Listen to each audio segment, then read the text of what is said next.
propôs, em vez de simplesmente fazer o projeto como estava a direção pensando, pensou que deveria, ou sugeriu a direção fazer um plano diretor de desenvolvimento da companhia nessa unidade. Aqui, porque vocês podem perceber, ela está dentro de um vale bastante estreito. Então, qualquer erro numa implantação poderia inviabilizar todo um processo de ampliação futura. Então, ele faz esse projeto macro para toda essa região. Além de todos os vídeos, lá está falando mais alto, né?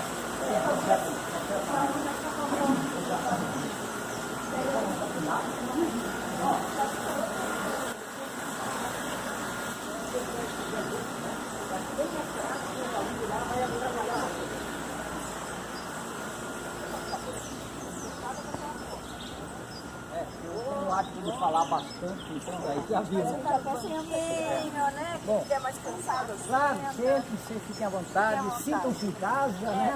Literalmente. Bom, então nesse processo de construção, o Hans Bros fez esse projeto de grande plano diretor para a companhia e realmente foi aceito essa proposta dele. Então a gente vê que as edificações elas estão longitudinalmente implantadas dentro deste vale. Tá?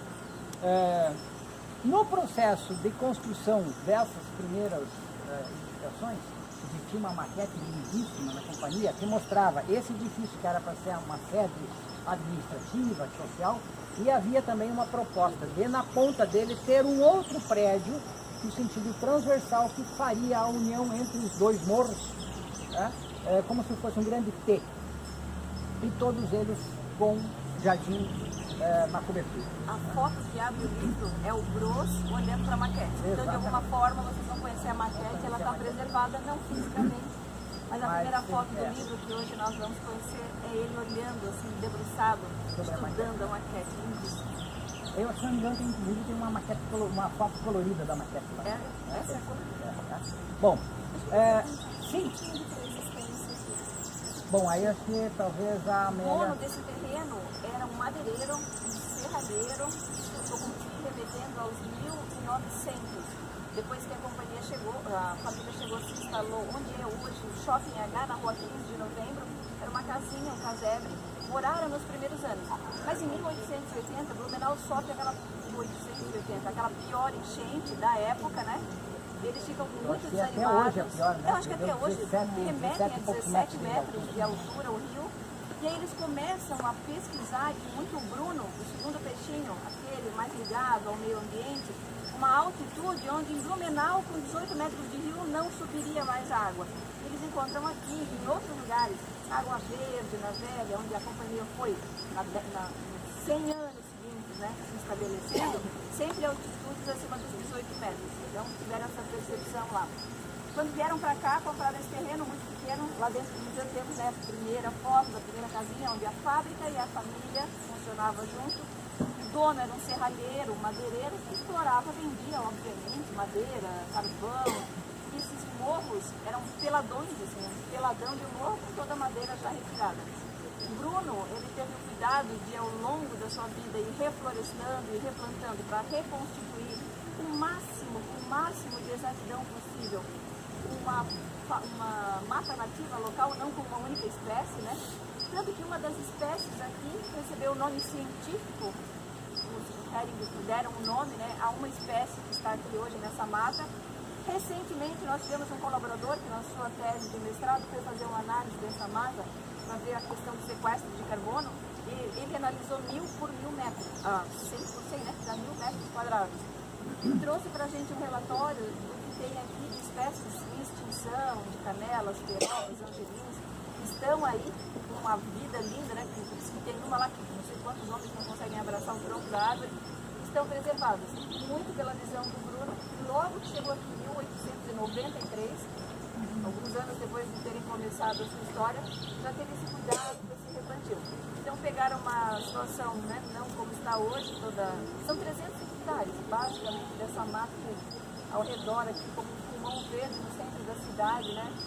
Evita um pouco a exploração, porque tivéssemos não tivéssemos esse terreno nas mãos, né, da companhia, talvez estivesse bem loteado hoje, né, como tem sido aqui em Blumenau, muito comum, né, os loteamentos dos morros, e daí as catástrofes acontecem, mas quem foi lá invadir aquela topografia foi, né, o homem, não foi a natureza que foi o problema. Então a gente sempre conta essa história. Em 1906, o Bruno recebeu como se fosse um prêmio de ecologia hoje. Eu sempre achava muito estranho, porque era pioneiro pelo reflorestamento de terras brasileiras. Eu sempre pensava, como em 1906 ele estava reflorestando o quê? Se Blumenau era um meio do mato, certo, né? Mas daí, conhecendo a história desse terreno onde eles vieram se estabelecer, eu pude entender que o prêmio era legítimo e ele era merecedor mesmo pelo grande esforço. Diz que ele, como de cavalo, né, andava do Morro do Baú, em Gaspar, até aqui, ia fazendo análises de aclives e declives, onde futuramente as ruas seriam abertas. Isso era um hobby do Bruno. Ele fazia isso por vontade própria. Essa primeira cooperativa, ou pelo menos uma das primeiras cooperativas que se tem história aqui em Santa Catarina, que aconteceu no Morro do Baú, uma cooperativa de agricultores, foi instaurada e foi incentivada pelo Bruno Hering.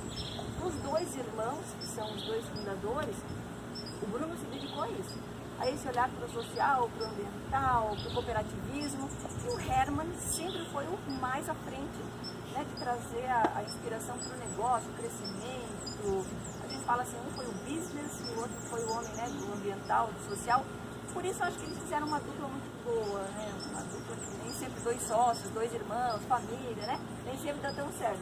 No caso deles, acho que deu, né, professor? Está meio preservado aqui, não totalmente, mas tá muito bem. Bom, cabe ressaltar, né, Amélia, que essa procura por outras áreas se dá porque, pelo processo da expansão do próprio negócio deles na Rua 15, né?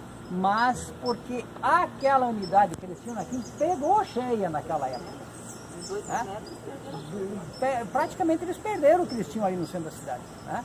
Então era necessário que, para eles poderem continuar progredindo, ampliando o negócio, buscar outros lugares que não fosse aquele centro da cidade que todos nós conhecemos, não comportaria hoje de maneira nenhuma uma indústria. A Beira-Rio, né? Sim, não havia Beira-Rio. Então, eu acho que até nisso eles foram um pouco adiantados no seu tempo, percebendo que o tipo de negócio deles não se configuraria num espaço adequado para o centro da cidade como era Blumenau naquele tempo e como continua sendo hoje. Talvez hoje nem mais aqui, né? Não, pois é. Obviamente, né, a gente tem problemas de logística, vocês podem imaginar que tivemos que transferir ao longo dessas últimas décadas boa parte da parte dos depósitos que tínhamos aqui. Hoje essa parte toda do produto acabado está na sede que nós temos em Goiás, o grande depósito, o grande centro de abastecimento, e de lá então vai para o Brasil, porque temos aqui uma dificuldade de transitar caminhões, né? É impossível quase aqui no bairro, entendeu? Interfere na vida aqui do blumenauense com grande quantidade. Reduzimos o que tem de estoque aqui, é um mínimo, mesmo assim, um pouquinho de 1, 2 caminhões, sei lá, por dia ele sai ainda, atrapalha, mas todo o grande nosso volume de produto hoje está no estado de Goiás e de lá, então a gente distribui para o Brasil. Naquela época, o pessoal morava aqui junto, complementando um pouco a tua pergunta, né? Quando a empresa se instala, também tem muitas residências que são feitas aqui para os próprios operários. Então os operários moravam perto da fábrica, podiam vir a pé, né? E os que não vinham a pé vinham de bicicleta, né? Então a cidade de Blumenau, a gente encontra muitas fotos no arquivo em que havia assim, principalmente na saída dos horários de trabalho, um verdadeiro mar de bicicletas indo para seus locais de residência. Hoje se isso como uma nova solução e alternativa, né? Estamos discutindo isso hoje de novo, né? Estamos voltando à questão da mobilidade, essas coisas assim. Tá? Bom, não sei se respondemos a tua pergunta, né? Vou retomar então, tentar retomar daquele ponto em que nós estávamos, né? Sim. Pensaram no fluxo produtivo, depois você vai falar isso, né? Desde a chegada do fio, a malharia, a tinturaria, a costura, então cada prédio, ela seguiu um fluxo produtivo de como se produz uma peça de roupa. E essa foi a inteligência, com obviamente cuidados para que ele pudesse ser projetado com crescimento. E eu acho que foram bastante ousados, né? Porque nos atendeu por mais de 100 anos. Bom, no processo então de construção, um dos diretores da companhia, que inclusive... estará conosco, estará passou a horinha mesmo aqui, né? Ele perguntou para o arquiteto Hans Bross quem poderia fazer o projeto de paisagismo das unidades da companhia. Não só essa, mas em geral em todas elas, né? E o arquiteto Hans Bross, naquele período, já tinha uma amizade bastante forte com o Roberto Burle Marx. Indicou o nome do Roberto Burle Marx, né? Pelas palavras do próprio diretor, ele saltou da cadeira quando disse que Roberto Burle Marx podia fazer o projeto, porque em 1978, 79, Roberto Burle Marx já tinha fama internacional. Já era um excelente paisagista conhecido no mundo inteiro, com palestras no mundo inteiro, com projetos no mundo inteiro. Então os diretores acharam que seria inviável economicamente que Roberto Burle Marx fizesse esse projeto. Uma fábrica, né? Fala Uma sério. fábrica, né? Aí até o diretor comentou, que fui entrevistá-lo a esse respeito, e disse assim, se eu levasse essa proposta para a diretoria, ele estava no olho da rua, né? Então como fazer? Tá bom, então vamos fazer orçamentos com outras empresas de paisagismo. E o encarregado de fazer esses orçamentos foi o próprio arquiteto Hans Bross. E claro, como ele tinha já uma amizade bastante forte com o Roberto Burle Marx, não deixou de solicitar a ele um orçamento. Quando vem 3 orçamentos, percebe-se que o do Burle Marx não é o mais caro, é o do meio. E aí perguntar, mas por que será que o Roberto Burle Marx resolveu fazer um preço... Camarada.